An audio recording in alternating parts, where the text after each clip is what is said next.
Hi అండి, అందరికీ నమస్తే. నేను మీ గోదావరి అమ్మాయిని. ఈరోజు వచ్చి మా ఇంట్లో పెళ్లి సందడి స్టార్ట్ అయింది. అట్లాగే ఇంట్లో వంటలు కూడా కొత్త కొత్త రుచులతోటి తయారు చేస్తున్నారు. వదిన నుండి ఇంట్లో పెళ్లి సందడి అయితే స్టార్ట్ అయింది.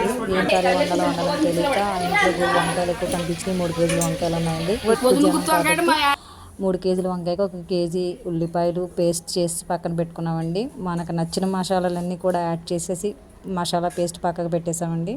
ఆయిల్లో వంకాయలు 3 కేజీ వంకాయలు కట్ చేసి అవి కూడా ఆయిల్ వేపేసి పక్క తీసుకోవాలండి. నెక్స్ట్ మసాలా ఈ అల్లం వెల్లుల్లి పేస్టు, సాల్టు అండ్ పసుపు అన్నీ యాడ్ చేసి బాగా కలుపుకోవాలండి. బాగా వేయించేసుకోవాలి.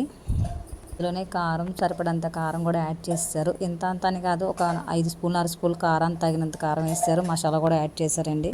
నెక్స్ట్ ఇవంతా బాగా కలిపేసి ఆయిల్ అంతా బయటకి సపరేట్ వరకు బాగా వేయించారు. అందులోనే పచ్చిమిర్చి కూడా యాడ్ చేశారనమాట. బాగా వేగిన తర్వాత నాకైతే తెలిసి అయితే ఇది ఒక అరగంట పడ్డదండి టైం. బాగా ఎక్కువ కర్రీ కాబట్టి టైం పడ్డది. బాగా పేస్ట్ అయితే బాగా వేయించిన తర్వాత వేగిన వంకాయ ముక్కలు కూడా ఆయిల్లో వేసిన వంకాయలు కూడా మసాలా పేస్ట్లో వేస్తారండి. కొంచెం వాటర్ యాడ్ చేశారు కొద్దిగా, ఎందుకంటే ఆల్మోస్ట్ కొంచెం వాటర్ యాడ్ చేస్తే బాగుంటుందని చెప్పి.